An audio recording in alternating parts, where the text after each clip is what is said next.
Peggy Farron, and we are live with the Understand Photography Show, where we talk about travel, nature, and fine art photography. Welcome to episode number 60. We're going to talk about camera care with Isaac Hadid, so stay tuned. First of all, though, I want to just remind you that this is a live show on Facebook at 4 o'clock Eastern Time on Fridays, but then we put it on YouTube. So if you missed the live show, remember, go and do a search under the Understand Photography Show on YouTube, and you'll find us. You can watch the recording, and please subscribe while you're there. If you're like me and you like to listen to podcasts in the car, we're also on iTunes, so do a search under the Understand Photography Show and you'll find us there. And if you like the show and could leave us a review, it is so helpful to us. Good reviews help us come up better in the search engines, and we want to keep doing this. Our signature class is called the 4 Weeks to Proficiency in Photography. It's an online class, but I teach it live. So we have the class going on. You can ask questions live while the class is going on. That starts November 14th, and that gives you a good foundation in photography. So if you're like me and you struggle with the technical side of things in general, you will like this class. The first class is all about shooting in the manual mode, and once you can shoot in the manual mode, life becomes so much easier. It's easier to learn everything else in photography once you're comfortable shooting in manual. It's one thing to just sort of kind of know, but if you're really comfortable with it, everything else will be easy. And then we go into composition, we go into lighting, including flash photography, and then all the techie stuff like metering modes and that kind of stuff. So that starts November 14th. It's called the 4 Weeks to Proficiency in Photography. And while you're on our website at understandphotography.com, we have some other online classes that you might like as well. One more commercial. We have 3 trips coming up this season. Of course, Joe Fitzpatrick is leading our Everglades 4-day tour. He leads that every year. We live here. We live in the Everglades practically. So Joe really knows the area. You're going to learn a lot and have a lot of fun out there in the swamp. And speaking of swamps, oh gosh, I guess it's been about a year and a half ago, I discovered the Apalachicola area, which is in northern Florida. I was like, Joe, we got to start doing tours here. So we are. We went up and planned the tour. It's called the Forgotten Coast. So we're going to be doing a photo tour there April 16th to 2018. Don't miss it. Joe's leading it again. And then I'm going to have my first ladies' weekend of the summer on May 4th through the 6th here in Naples, Florida. So anyway, my guest today is Isaac Hadid. I've known Isaac for a long time because I've been a photographer for a long time and have had a lot of problems with my cameras over the years, and the only person that you take your stuff to is Isaac with Southern Photo Technical Service. He is the president and CEO. Southern Photo Technical Service is Florida's only factory authorized service center for all major brands of photographic equipment. And now here's my tongue twister coming up. Let's see if I can do it. Isaac is a master factory-trained technician with 38 years experience servicing photographic equipment. Did pretty good so far. Welcome, Isaac. Thank you for having me, Peggy. That's a lot of talking. It's a lot of talking, but you did great. So now how long have you were with other companies before you started Southern Photo, right? Yes, I started my career in New York City in the Chrysler building with Chrysler Camera. Oh. I then moved on to Phototech Repair Service. I spent 18 years with Phototech and became the general manager and vice president. And then we became partners in buying out Comic Camera Video in Philadelphia when it was going bankrupt. And then I came down here to Florida in 2002 when Southern Photo was going bankrupt. Oh, so I'm very good at saving broken camera companies. Oh, I didn't know that. I remember you told me your story a long time ago, but I forgot it. It's an ever-changing market with digital photography, and that's why we don't have any more mom-and-pop camera stores anymore. Yeah. And Florida had 7 authorized service centers. We're the last sole authorized service center in the state of Florida. Oh my goodness. Yeah. Well, I did not know that, but I know everybody takes their stuff to you. They sure do now. So, yeah, well, yeah, now I guess so. But well, we give the same level of service and support as the manufacturers. Because we're an authorized service center, even though we're supposed to follow their guidelines, we actually offer discounts. So you get a better deal with us. You know, we're local, we're personable, We're less expensive, and it's the same level of service with factory-trained technicians. We have all the tools and test equipment to properly service the cameras the same way the manufacturers do. Okay. And we provide the same 6-month warranty on the repairs to protect the customer's investment. Okay. Well, and even though you're not that local, for me, you're 2 hours away, we just ship our cameras to you. Absolutely. And it's easy. Even Understand Photography is one of my depots. That's so right. anybody on the West Coast in the Naples, Fort Myers area is welcome to come and drop off their stuff here, and Peggy and her crew will take care of it and get it over to our shop. And it's easy. It takes, because it only takes 1 day to ship there, you Absolutely. get your stuff back pretty Absolutely. fast. Not everybody knows where to go, what to pay Right. for, how to pack it, and so on and so forth, and that's why we rely on you. We're Cool grateful beans. for your services. And we like it too. All right, so let's talk about camera care. Okay. So let's start with way from the beginning. If I'm going to buy a camera, what's the best place to buy a camera? It's a good place to start, Peggy, because there's a lot of people out there to rip you off. eBay and Amazon is probably one of the worst places to buy a camera. Really? Yes, there are gray market products, and we'll talk about that maybe a little later, but you want to buy from a legitimate retailer. And Amazon's not a legitimate retailer? Amazon is a legitimate retail site. However, Amazon is not the true seller of all the products sold on their sites. Oh, that's true. There are individuals and small stores and even people working out of their garage that have a Amazon account and sell products on Amazon. And the only way you know the difference is by the little word sold by. So when you find a product and it seems to be too cheap or less expensive than all the other major retailers, there's probably a good reason for it. It could be gray market, or there might be other strings attached that can rip you off. So always look by the who it's actually sold by. If it's sold by Amazon, you're buying from a legitimate retailer. If it's sold by Joe's Camera or Ralph's Camera Electronics, you don't know who those people are. Wow. Although I can't remember what I bought, but I bought something off of Amazon from Adorama, which Adorama is a, Regular retail store out of New York. right, Know them well. but for some reason they were, well, I guess they're selling through Amazon too. Everybody sells through Amazon. Absolutely. And Adorama is a very good retailer, but they do sell both gray market products and USA warranty products, so you have to be careful what you're buying and you have to ask the right questions. All right, so where do we buy camera equipment? The most popular in the world is the largest retailer in the world, and that's B&H Photo out of New York City. Okay. Okay, they sell at wholesale pricing.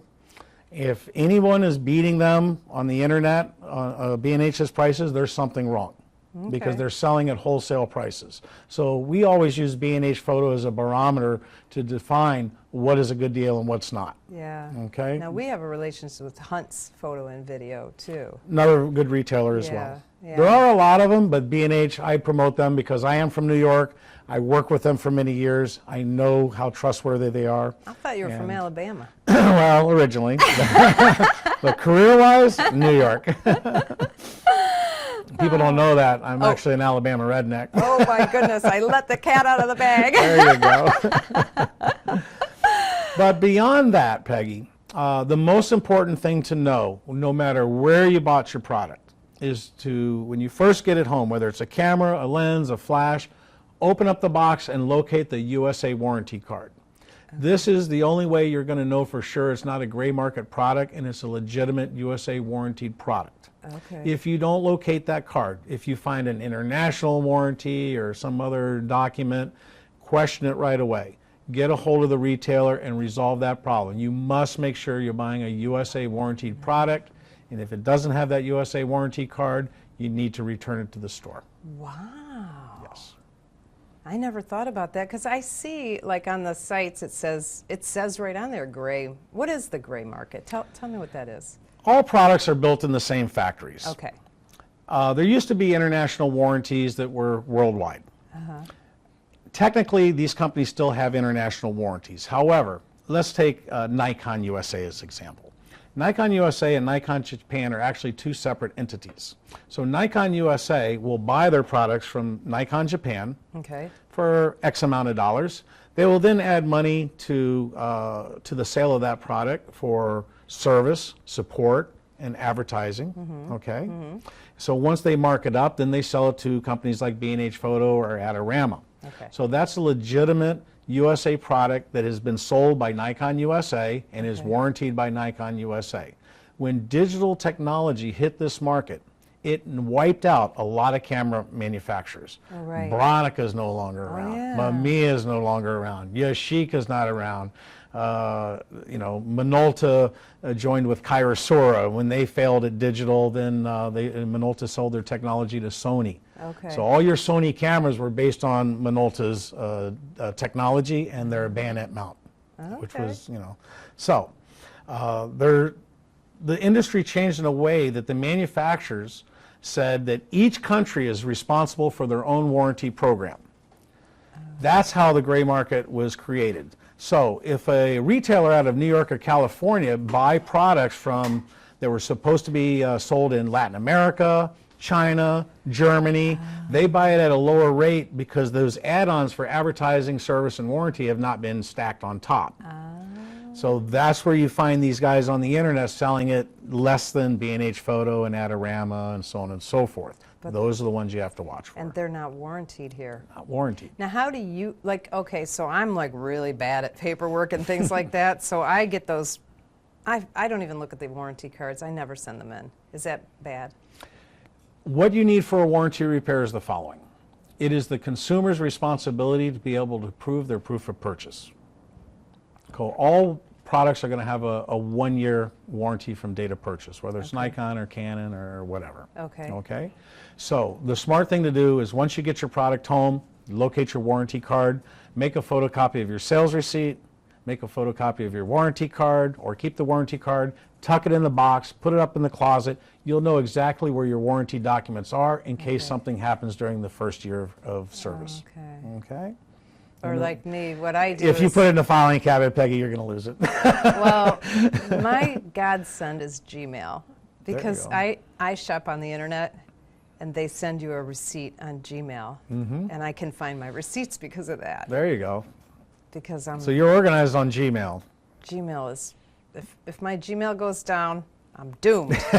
Very good. I mean, even customer stuff, they're Right. like, when did I do? I don't know. It's easier for me, I got QuickBooks and files and all this stuff, but it's easier for me just to go into Gmail and do a search, so. Well, even third-party companies like Sigma and Tamron, they're also suffering from gray market products. Okay. And even when we order parts from Tamron or Sigma, they ask us for the serial number of the product. And And they run it through their database. And if it doesn't match a USA product serial number, they won't even sell us the parts to repair that product. wow. Okay, that's how serious these companies are. I mean, it's a survival mode. They're here to survive. Wow. Yes. Now- You take a Nikon or Canon product, if it's gray market, if it's a $300 camera, you can offer them $1 million, they're not going to fix it. As soon as they receive it and read the serial number and see that it's gray market, they return it, say non-USA product, and go somewhere else. And they normally end up in my shop. Well, how do you know if it's under warranty? Oh, we You can as tell a by the small- serial number. Okay, so you just can look it up by the serial number? Correct, but the rules of engagement for us as an authorized service center doing field service is we, at the end of the month, have to supply a copy of the proof of purchase and the warranty card and the repairs that we did. We also have to return any damaged parts that we installed for their examination. pain in the Camera butt. repairs are expensive. They want to make sure we're doing our job right. They want to make sure it was within the warranty period. And they also want to make sure that the parts that we exchanged or replaced were not impact damage, water damage, or sand damage, or due to Okay. tampering. Those are the things that disqualify you from a warranty repair. Ah. Okay?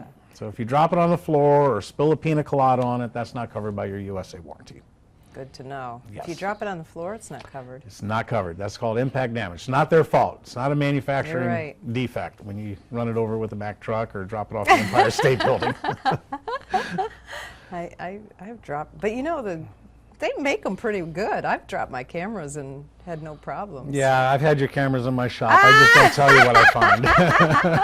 I see you. I know where you've been, girl. I'm pretty I rough. know where you've I know I been. am rough on my equipment. There Well, you go. the thing is, because I'm doing a lot of event photography, and I got the 2 cameras hanging off me, and you're rushing around and banging into stuff. I mean, that's my excuse. Okay, so I know the main thing I do is I need my sensors cleaned. I am on the beach taking pictures and my sensors get dirty on my cameras. Yes. So that's the main reason that I see you, is because I need my camera sensors cleaned. Is that the main thing that you do, or what? It's not I mean, I know you do a lot more, obviously, but Correct. what would be the main reason people come to see you? The main reason people come to see us for repairs is impact damage. Oh. Okay, Well, see, that's the I number can one relate failure. to that. That's the number one failure of photographic equipment. And if I can use one of your cameras as an example, I see you have a wonderful strap. Okay, And the nice by thing- the way, that is not my camera. I'm a Canon shooter. Okay. Well, one of It's your Denise's cameras. camera. Denise, your Thank camera you, is Denise. Thank famous. you very much. Okay. This strap is what saves you, because as long as this strap is around your neck, it's not going to end up on the ground. Right. Okay. When I used to shoot indoor basketball, when my son played travel basketball, I found hanging out underneath the basket and shooting these boys as they're doing layups, it was kind of dangerous for me to shoot like this.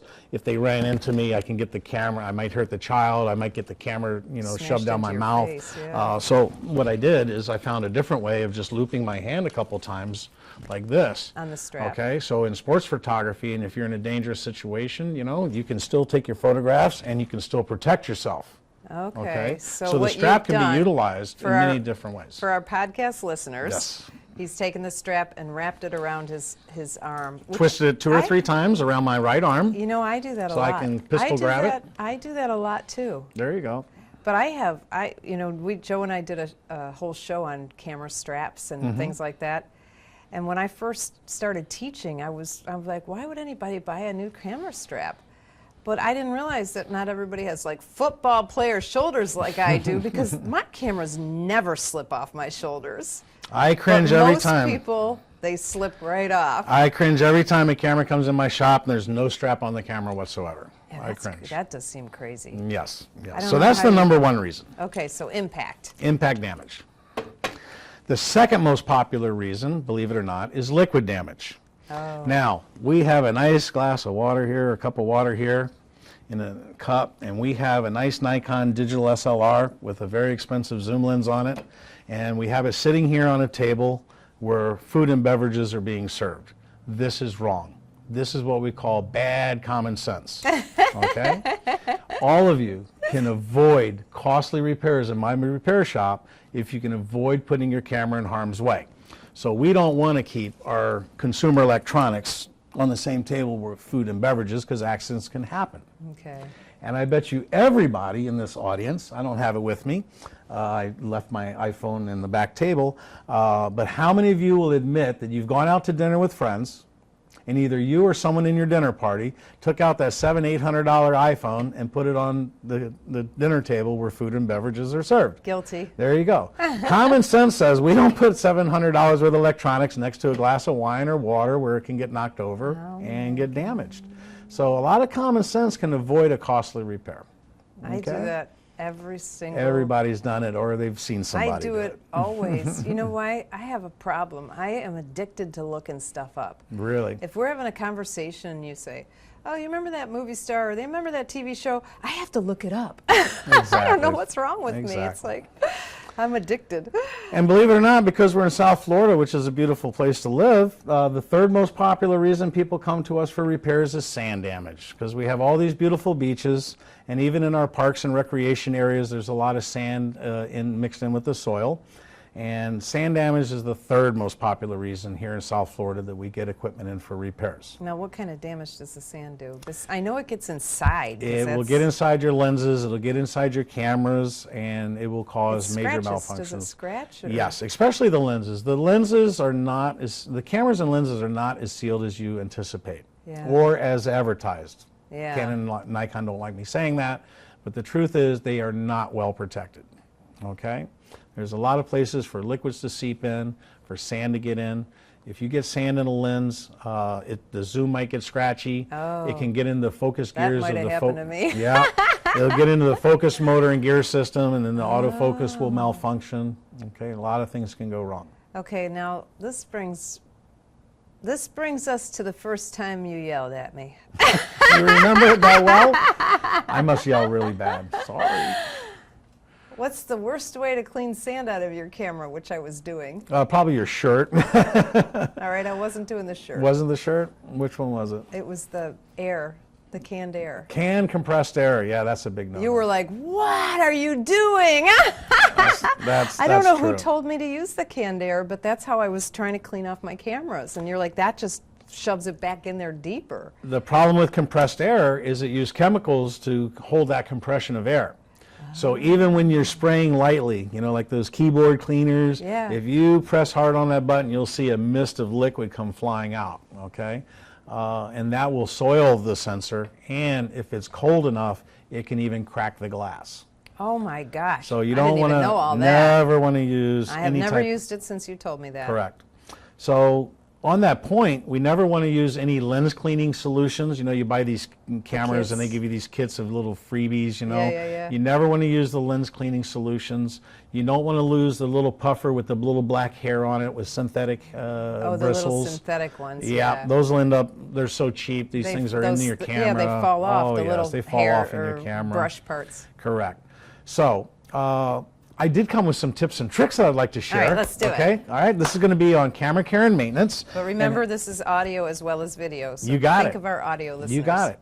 So, with that in mind, Peggy, I'm going to teach everyone in your audience how, using the same tools that we use in the repair shop, what you can do on your own to keep your cameras clean as possible, and reduce maintenance, and hopefully actually avoid spending money with my company. Okay, you ready to get started? I'm ready. Okay, well, I'm going to pick up this Nikon DSLR camera. It belongs to one of your friends. Denise. Okay, and if I can be so bold, I'm going to give you first a little tip on what to do in hazardous environments. Okay. We live in South Florida. We might want to go out to the Everglades and do some photography. We might want to go to the beach and do some photography. Might want to go to the park and do some photography. Okay. Okay? What I recommend is from the company Ziploc, 1 gallon or 2 gallon freezer bags. Okay? And if you're going to go to the beach, what you can do is take your whole camera and lens, okay, and stick it in this nice little Ziploc bag and seal it up. Those of you on the podcast know what a Ziploc looks like. Okay? And if I can get this one to start to seal, okay, there we go.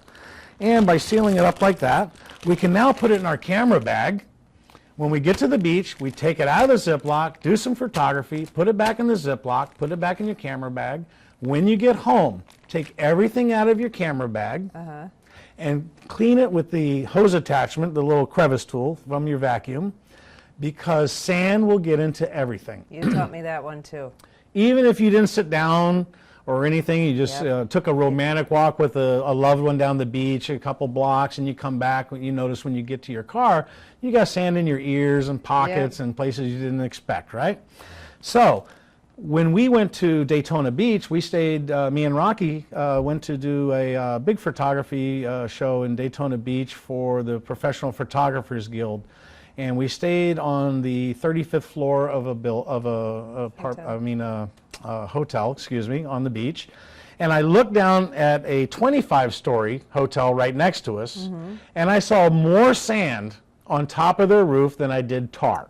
Wow. 25 stories in the air. Oh my goodness. So even on a light breezy day, when you're on the beach, the air and the wind will lift sand 10 to 15 feet easily in the air. Wow. So that's why you always come home with sand all over you. So that's going to happen to your camera and lens. Okay. So by using a Ziploc bag, you can reduce that. Okay. Okay? And then cleaning out that camera bag every time. Absolutely. And the nice thing about any Ziploc bags is they fold up very, very compact, and you can shove them in your camera bag, those little pockets we have for storage, and you'll always have them ready in case your environment changes. Yeah. If you're out in the Everglades and all of a sudden you get one of those torrential downpours, your camera bag, even though it can protect you from a light rain, not always a torrential Florida downpour. Okay, we all know what those are like. That's for sure. Okay, so in a situation like that, you can take your Ziplocs out and put your camera equipment in it and better protect it from the rain. Okay. Okay. Okay. So Ziploc bags freezer always bags. in your Camera Do they have bag. to be the freezer bags? Oh, they're stronger Oh, and more durable. So yes, those are the ones I recommend, and they're very inexpensive. Okay. Okay, next. So we've been out on a journey. Maybe it was a windy day to the beach. Maybe it was a windy day to a park. Maybe you went to Burn Man, you know, out west. I've had equipment come from all over the world. African safaris. They come back dirty with all different kinds of stuff. So some of the tools and test equipment or tools that we use in the repair shop, number one is a 1-inch natural bristle paintbrush from Home Depot. These cost about 99 cents. The key words here is natural bristle.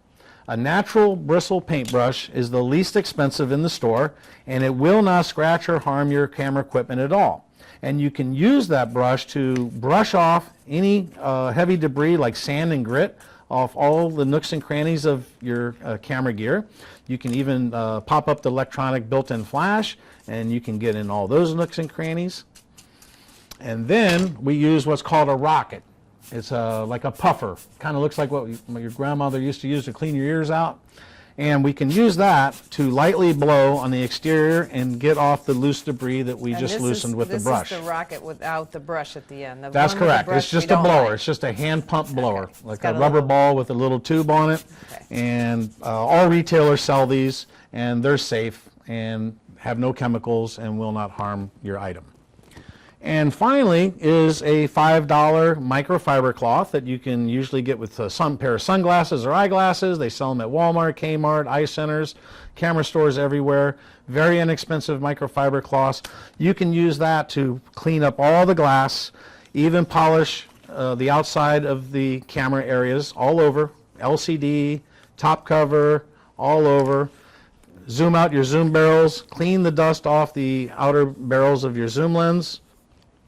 And in total, a microfiber cloth costs about $5. Your 1-inch natural bristle paintbrush from Home Depot costs about 99 cents. A rocket is about $15, and a bag of 1-gallon Ziploc bags is about $5. So these are very affordable tools that you can use at home to maintain your equipment without harm. What about a lens pen? No lens pens. You don't like lens pens? Microfiber cloth only. Ah, because no of liquids. the chemicals, is that why? Correct. We never want to use any oils. We never want to use any chemicals. Even what they call lens cleaning solutions. Yeah. It's all garbage. No And kidding. very dangerous, yes. If you use an excessive amount of lens cleaning solution, like cleaning the front element of your lens, if you use an excessive amount, it can leak into the lens and then get on the inside of the glass element, and then when it dries, it's going to make a stain. Okay? It's easy to make a mistake. So the best thing to do is use the tools that I recommend, and you'll never harm your stuff. And it's easier anyway. It's very, very easy. Very, very easy. Oh my goodness. What else was I going to ask you? Sensors. That is what I was going to say. I knew that. Because, okay, now I have watched you clean, because you come over here to Naples periodically and clean sensors all day here in my studio. So I've watched you and I've heard your comments. So people try to clean their own sensors. What's wrong with that? And what's the deal with cleaning sensors? Because, you know, first of all, I know when I first started into digital, I thought it was my lens. I thought I had spots on my lens that I couldn't get clean. But it's not on the lens. It's actually on the sensor. That's correct. People walk into our shop or they call us on the phone. They said, look, I need to get my camera checked out or my lens checked out. I'm getting spots on my photos. That tells me right away it's sensor dust. And the reason why I know that, Peggy, is because dust inside the lens is out of optical focus. It will never show up. Dust in the center of your lens will never show up in your photograph. Yeah, I guess I should have known that. Correct. But in the digital SLR, a sensor has a glass surface. It's called a low-pass filter.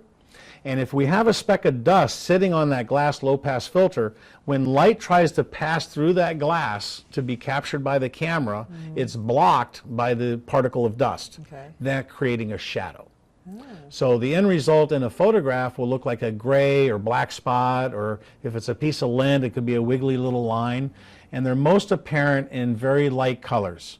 I have a technique called Isaac's blue sky test. Everybody can go out tomorrow on a nice sunny day, put your camera in manual focus, set it to auto exposure, and take a picture of the blue sky. And you will then pull it up on your computer or bring it up on the LCD panel on the back of your camera, zoom in and pan it left to right like you're reading a page of paper, and you will see all the debris that's on your sensor. And Peggy, people ask me all the time, well, Isaac, how often should I have my sensor cleaned? And you know what my answer is? How often do you wash your car? So it's when it bothers you. Okay, so like yesterday I was with my friend Marcel. He said, I have never had my sensor clean. I said, well, do you have spots on your pictures? He said, no. Then you probably don't need it clean, right? That's probably true. Okay. However, if you take a busy photograph with a lot of dark colors, let's say a lot of people sitting in an audience or in a room, there's so many colors and things going on, those little specks would blend in. But if you're doing landscape photography, where you're going to have a lot of blue sky, there you go. Weddings, white dresses, okay. Portraits with faces, okay. Black spots on people's faces. They don't like that. They don't like that. You got to Photoshop those little moles off the wedding, the wedding outfit and off her face of the bride and so on and so forth. One of the biggest tragedies for a wedding photographer, if you go back in time, in film days, a professional wedding photographer would take 300 frames in film, okay? Today's digital photographers take 3,000 to 6,000 frames per wedding. No, it's crazy. Can you imagine all the photoshopping you're going to do if you had a dirty sensor and she had a white dress and you had a lot of outdoor photos of landscape? I've been, I mean, not You've that been many, there? but I have, I don't do as many weddings as I used to, but, you know, it would always be on their face. Correct. Oh, that's the worst. Especially if it hits their eye, because you can't, what are you going to do? You have to rebuild the whole eye or something, you know? Exactly. Well, so, okay, so my sensor's dirty. Now, now this is just me talking. Okay. This is what I think, and I could be wrong. As you know, I've been wrong before. The older your camera, probably the more likely your sensor is to get dirty? Because your sealing is not as good, maybe? It's actually a totally different reason than you would anticipate. Okay. And that's one of the reasons why I really enjoy doing these, because I love sharing information that nobody else will share with you. I always learn when I'm around you. Well, hopefully everybody in your audience is going to learn a few things, okay? All the moving parts of your camera manufacture particles of dust. Now think about that. You have the mirror mechanism moving up and down. You have the shutter opening and closing at a high rate of speed. Okay, there's gears and levers setting the apertures. So all the moving parts of your camera equipment slowly manufacture small pieces of dust. Even at your shirt, when a gentleman stretches his arms and his shirt is moving back and forth, the fibers of his shirt are rubbing together and manufacturing particles of dust. And the same thing happens in your camera. Okay. So even for photographers that work in a studio environment and never goes outside, they never exchange lenses, they keep the same lens on all the time, they will still experience sensor dust just by normal wear and tear of their camera. Okay. Can't be avoided. But are the newer ones better? I mean, no. I mean, not better, but like less, like, okay, I get my sensors cleaned probably 3 times a year. And that is the common. Is that average. about normal? That is about the average, yes. But if I have a new camera, do I need it? Do you think I would need it only twice a year, let's say? In a newer camera, in the same environment as an older camera and the same amount of wear and tear, you would see a little bit less because the parts are newer. But as they wear more and more, they tend to produce a little more dust. Now, because, you know, I was the first full-time professional photographer in this area to go digital. And so I was on the internet all the time because there wasn't a lot of support. And people are like, oh, you know, I'm learning about the dirty sensors. They're like, oh, you just get this kit, you clean it. Well, you know, I broke the mirror, I did all kinds of good stuff to it, you know, and sent it to you finally to fix everything that I screwed up.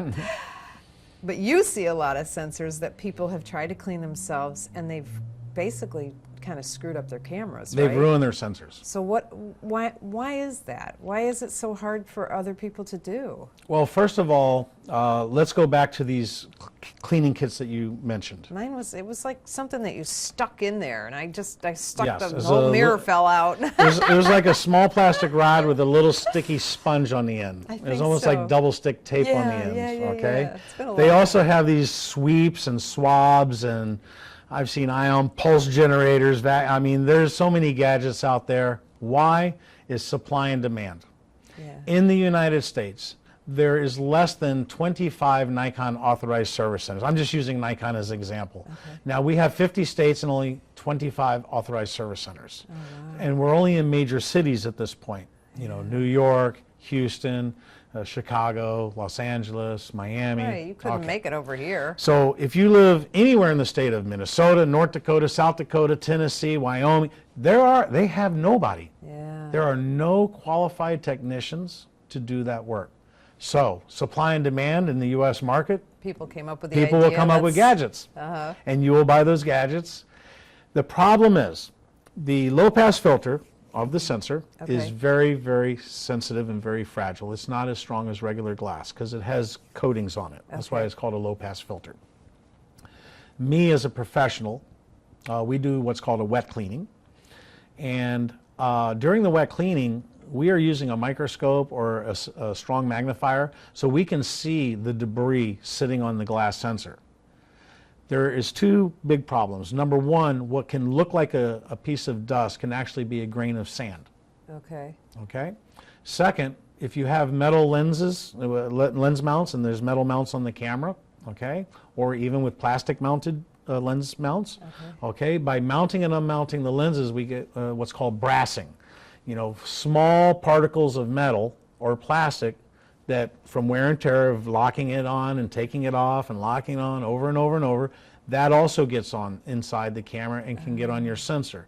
Okay. Now, even with a loop or a magnifier, it may look like a piece of dust to you, but if it's a metal piece of brass from the mount, that's like shrapnel.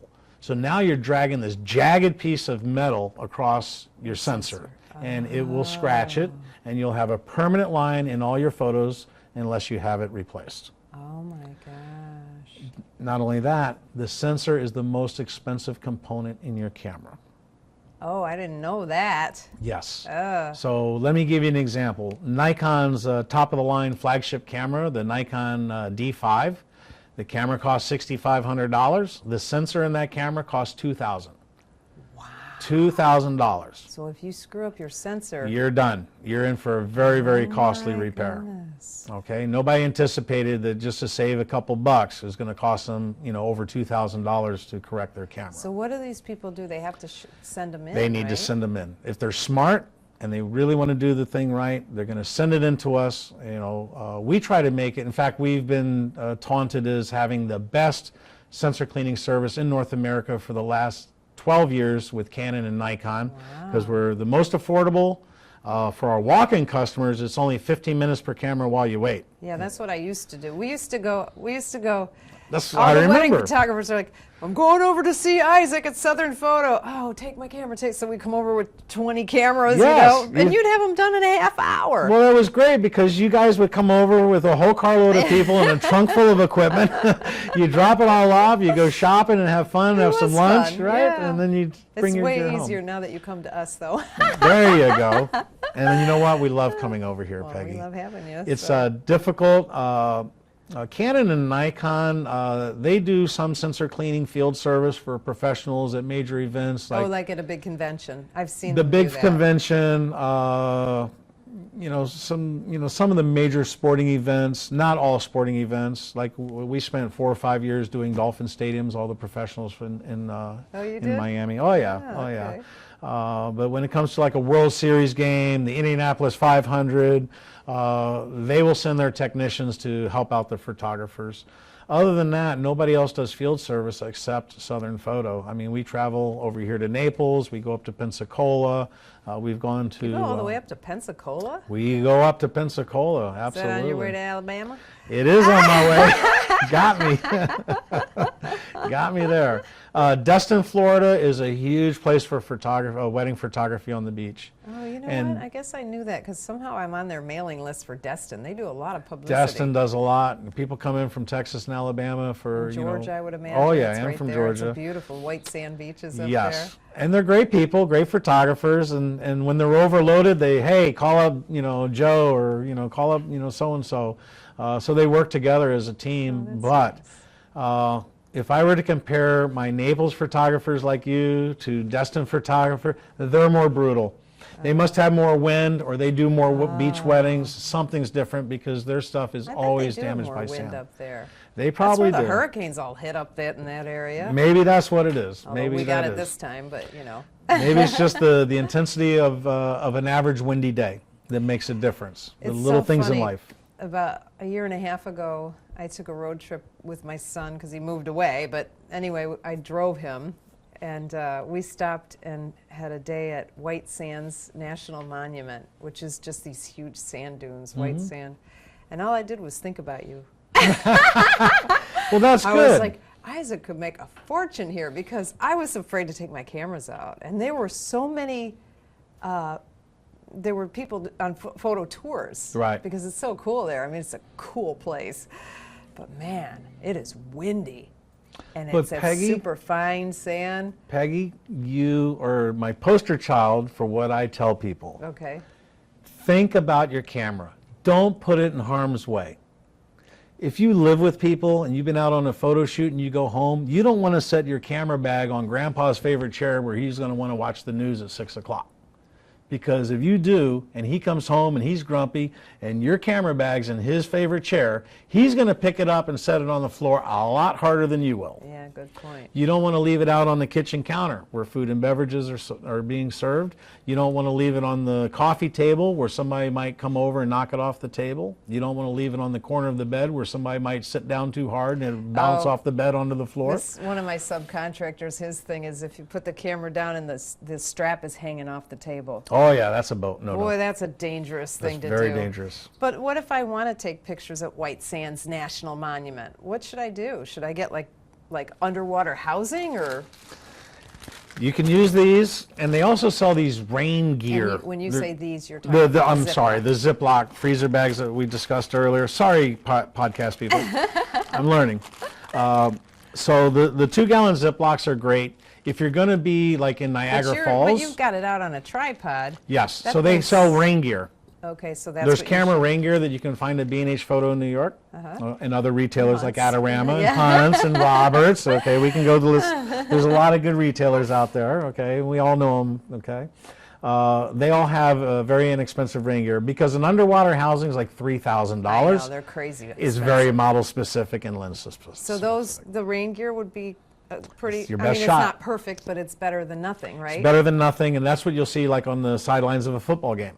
You'll see these guys on a rainy day. They got their 600 millimeter lenses that cost $10,000, and they got a $6,000 camera mounted on it, and you'll see a big black, raincoat on top.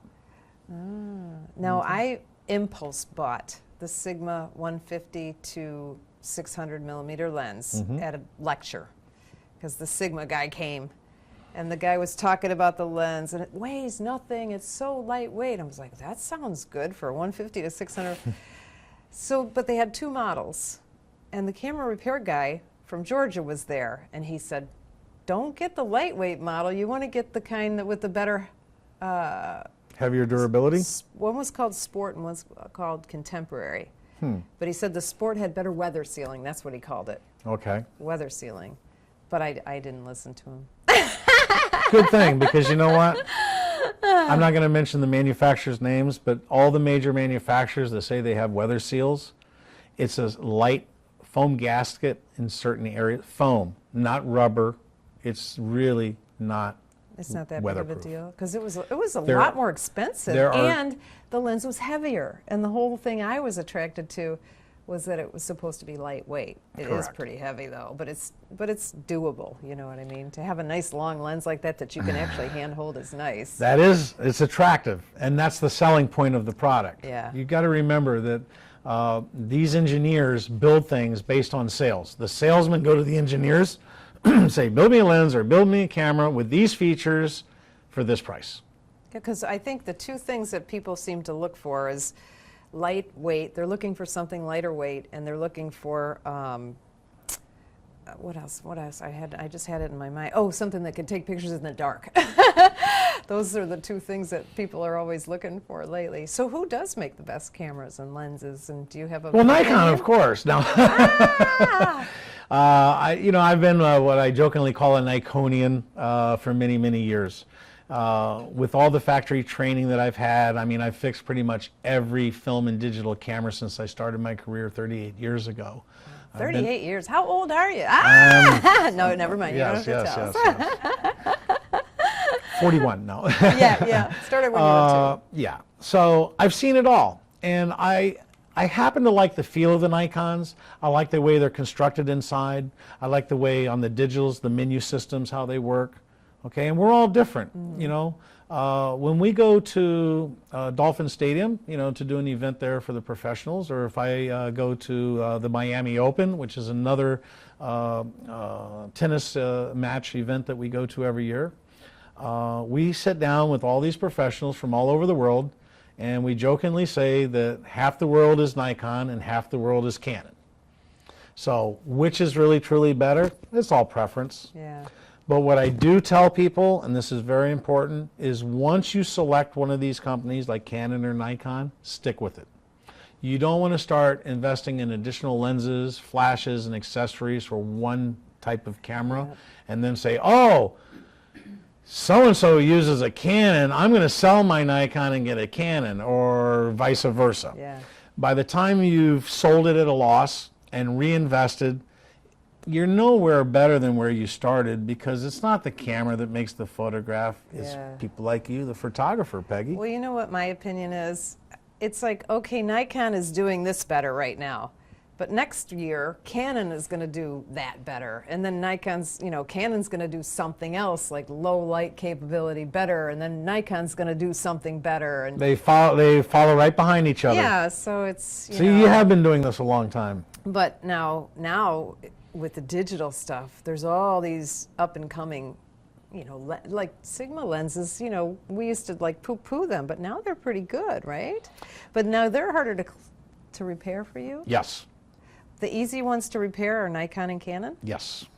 And why is that? Okay, let's go back to, again, the end of film days and the End of beginning film. of digital photography. That was a real major turning point in this world of photography. First of all, Canon, Nikon, Fuji, these were traditional camera companies that had been, you know, in the camera repair and equipment repair business their entire lifespan. Right. When digital came along, we had new players in town. We now had Sony, Yeah. Panasonic, many others. And because they were consumer electronic companies, they were used to selling stereos and record Oh, yeah, this players is and true. you know, iPads and you know, little electronics. They really never had a major service network. Oh, right. And they didn't really understand the needs of photographers. So they were selling products but still using their old service program. I mean, if you had a little handheld transistor radio that cost you $40, $50, if it broke, you threw it away and you bought a new one. Right. If you had an expensive $200 radio, you know, then maybe you go and spend $50 or $100 to fix it, but that was about it, and usually a local guy could do that. The tools and test equipment for digital technology is so expensive. Oh, yeah. We spend over $100,000 a year, just my company alone. Tools, test equipment, and training to stay in this business and be able to give you the service and support that Nikon and Canon do. Wow. Yes. That's crazy. That's why I'm the last guy on the market here in Florida. So with the other lenses, they just Yes. So going back to the Sigma and or Tamarons not just and lenses, but Rokinos. cameras and Correct. And Rokinon is another new player. Oh, That's yeah. old school. Rokinon, when in the film camera days, had the most least expensive lenses you could buy, and they made mounts for everybody's camera, Pentax, Yashica, Forgot whatever. about them. They disappeared for many, many years, Yeah. and then they reemerged with manual focus lenses, because they never built autofocus lenses, they never had any electronic lenses whatsoever, but they saw the need for videographers of a manual focus lens, like traditional old school. So they started manufacturing manual focus lenses for Canon and Nikon mount, and now they're back as major players with videographers. Okay. However, they have no service network, and getting parts is almost impossible. So this is part of the problem, is getting the parts. Getting the parts. And Because then, you know what? I have, now that you've said that, anytime it's taken a long time to repair something of mine, was because you were waiting for parts. Correct. Back in the film camera days, I would tell you that less than 5% of any parts needs were not met timely and had to wait for it. In today's digital photography, Nikon, Canon, Sony, Panasonic, Sigma, Tamron, Tokina, when a back order occurs, and for those of you that don't know what back order means, we buy our spare parts directly from the manufacturers here in the U.S. that we represent. If they don't have it in their stock, they're waiting for a resupply from Japan or wherever they come from. And until they get those parts to give me, I cannot complete a repair. They can't complete a repair. So even these major companies have the same problem. You might send your camera to Canon, and they may tell you it's going to be 3 to 6 weeks because we don't have the parts in stock. Yeah, well, you got hurt pretty bad when they had that tsunami, didn't you? Yes. Because it took forever to get parts then. Yes, when that tsunami hit Japan, that was really, really bad. That was, I think, about 5 years ago, 4 or 5 years ago. Doesn't seem that long ago, but when you're older, time goes fast. It does go fast. It does go fast. Well, what people don't realize is when you have a manufacturing plant of very unique parts for very specific items, and your warehouse gets destroyed, your manufacturing plant gets destroyed, you now have to have engineers come in and rebuild those specialized machinery to build your parts. Crazy. So when Sony gets wiped out and Nikon gets wiped out and Canon gets wiped out, plus all the other technology companies in Japan. Everything was in Japan. Right. There were not enough engineers to go back and rebuild these machines to start manufacturing the parts fast enough. Okay, so that caused a 6-month to a 1-year delay for manufacturing a lot of parts. Wow. Okay, and that really hurt our industry. Yeah. And there was nothing we could do about it. Did it hurt your business, you personally? Yes, yes. It always does because in today's technology, with today's technology and iPhones especially, we expect instant gratification. Yeah. People walk into my place with a camera repair need and they say, "Can I wait for it?" And we're like, well, let's educate you a little bit. Yeah. First of all, we don't have technicians just sitting here waiting for you to walk in the door, okay? These guys get paid, a high amount of money. The average repair time for the manufacturers is 3 to 6 weeks normally. Yeah. With us, it's normally 2 to 3 weeks. Yeah. But if they don't have the parts or I can't obtain the parts, you might be waiting up to a maximum of 3 months. Yeah. That has been the industry maximum that Nikon has ever hit. Once they hit 3 months, they're going to give you a new product or do something. Okay.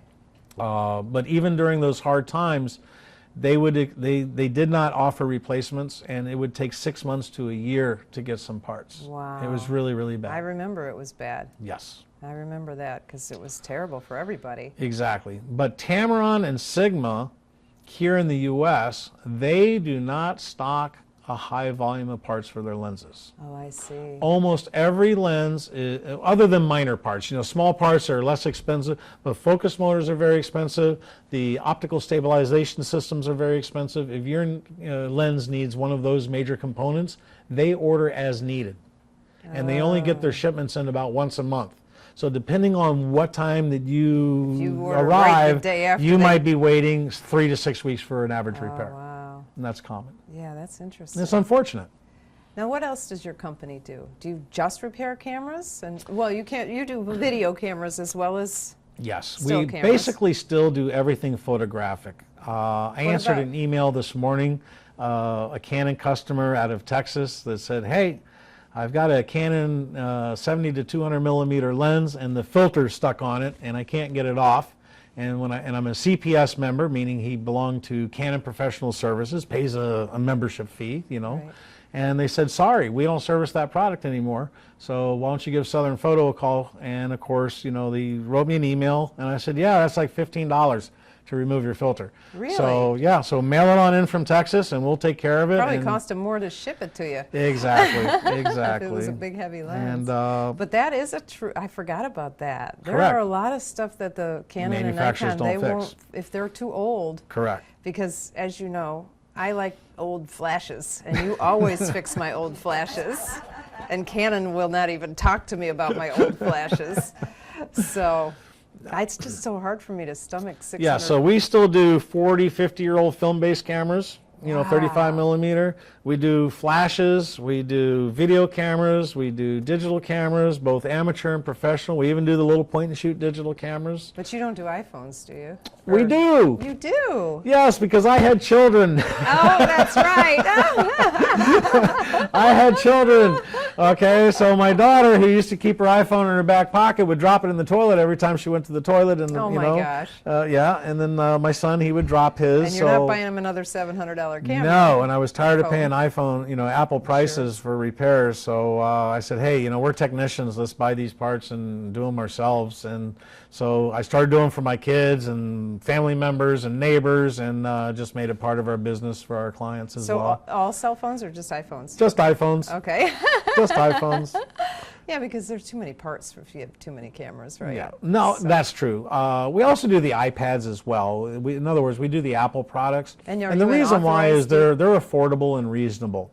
Samsung, you need a $30,000 tool to separate the digitizer from the LCD to do it the right way, okay? Oh, wow. Or you buy it sandwiched together and it's very, very costly. Okay, so it's just a product that we can't provide a good value to our customers, and if I can't provide a good value, I'm not going to touch it. It's not about money. It's providing good value to my clients. Okay. Now, so what's your website? How do people find you? You find us at sp-ts.com. It stands for Southern Photo Technical Service, and the hyphen, for those of you that are not good with the typewriter, is the minus sign. The dash. The dash. Okay, so it's sp-ts.com. Okay, we have a great website. We have online estimate forms. We have repair forms you can fill out. There's information about sensor dust that you were asking about. There's information on education programs that we have. Now, what kind of education programs do you have? Well, other than this wonderful opportunity I'm having with you today, okay, me and my customer service manager, Rocky, we go to colleges, universities, and camera clubs all across Florida. And we give free lectures on camera care and maintenance. Okay. Very similar to what some of the topics we covered today. Plus, it's a hands-on experience of seeing what the inside of the cameras look like, what's the technology look like, what's the difference between a shutter and an amateur DSLR and a professional SLR. Oh, okay. Okay. Well, that sounds like another show. It might be another show. It might be. It won't work very good for your podcast people, though. Oh, yeah, good point. That's a good point. Okay, so I am learning, Peggy. Okay, yeah. but we basically, we do this. We'll do this traveling roadshow for free. So even a camera club that might be in Orlando or might be in Tampa, Daytona Beach. If you have a decent-sized camera club and you want to invite us up and learn for free a little bit on camera care and maintenance, we'd be more than happy to schedule in a club or a school, photography school, and we'll come up and teach them a few things that nobody else will share with them. Oh, that's awesome. Thank you. That's good, and this was so educational. I've learned so much. Thank you. And I hang around with you a little bit, so I learn something every time I'm around you, though. That's for sure. Well, and I learn from you too. Come on, it's the truth. It's the truth. But really, I want to thank you for having me today. And let's remind everybody that right here in Naples, Florida, I'm staying the night, and me and Rocky will be here to provide professional sensor cleanings right here in your studio. Tomorrow, November 4th, 8:30 a.m. 2017. You got to be ready by 8:30 because you know they come pouring in the morning. That's what we like. First come, first serve, right? And we'll keep on going all day. So we're going to give the professional sensor cleaning service, and I came to you guys. It's only $50 per camera and includes one lens. We can do multiple cameras per customer, or they can bring their friends' cameras, whatever. A lot of them do. And if anybody has anything that's broken or they have a technical question, we're offering free repair estimates, free technical support, free firmware updates, and so on and so forth. Okay, Awesome. So there's a lot of free goodies as well. So come on down. Come on down and visit. Now, for people who watch our podcast or listen to our podcast, listen to whatever from like Texas or North Dakota, can they ship? They can ship. I mean, I ship them from Naples to you. Can they ship? Is it worth it to ship that far? Absolutely. In fact, just to taunt our own success here, we're actually one of the largest service centers for photographic equipment in the United States and in North America. Our clients include Norwegian, Celebrity, and Disney Cruise Lines, okay, and Royal Caribbean. And you know they do a lot of pictures because Yes. they make a lot of money off those pictures, don't they? Yes, they do. And a little factoid, cruise ship photographers take more photos than any other type of photographer in the world. Really? Yes. Even wedding photographers? Yes, because those ships never stop moving. You know, here in the port of Miami, they come in on Saturday, they drop everybody off in the morning, they reload the ship, and those ships are going 7 days a week, 24 hours a day, and they have approximately 10 photographers per ship. They got 20 to 30 cameras, 20 to 30 lenses, they have studio equipment, flash units, and they will start taking your picture when you start to get on the ship, they don't stop taking your picture until you get off the ship. That's right. That's right. So they're actually our biggest clients, followed by Sandals Resorts International. We do all their Nikon gear for all 15 resorts throughout the Caribbean. Wow. Yes. So they ship it all in by DHL. We also have the Bahamas, Jamaica. So we have a lot of international clients that use us, okay? Okay, so if they live in North Dakota, certainly they can send Absolutely. Absolutely. We have them from so California, Alabama, New York, and all of the Latin countries and Caribbean. So we're very grateful for our client base. That's awesome. Yes. That's awesome. Well, Thank thank you. you for being on the show. Thank you for having me again, Peggy. It's always great to be I know, here. I love And we when look you forward to guys seeing come. everybody tomorrow. Yeah. Now remember, we're going to put all this stuff that we talked about on the website in the show notes. So it's understandphotography.com. And remember, while you're there, we've got hundreds of good articles. Now, if you are subscribed to our newsletter list, we usually put 3 or 4 articles in each newsletter just to kind of remind you that we work really hard to give you good quality articles. And of course, our motto at Understand Photography is we simplify the technical. So all of our articles they're easy to understand. So next week on the Understand Photographer, I can't talk. The Understand Photography show, I am like super excited. Now, do you know Ron McGill? I do. I saw him speak several years ago and I went crazy. I was like, that guy is amazing. He is such a good speaker. So he's a Nikon ambassador. He works at the Miami Zoo, and Ron McGill is his name. He's going to be here next week on the Understand Photography show, and we're going to talk about photographing captive animals, zoo animals, and things like that. I'm Peggy Farron. Thank you so much for watching episode number 60 of the Understand Photography show, and we will see you next week. We hope you enjoyed this episode of the Understand Photography show.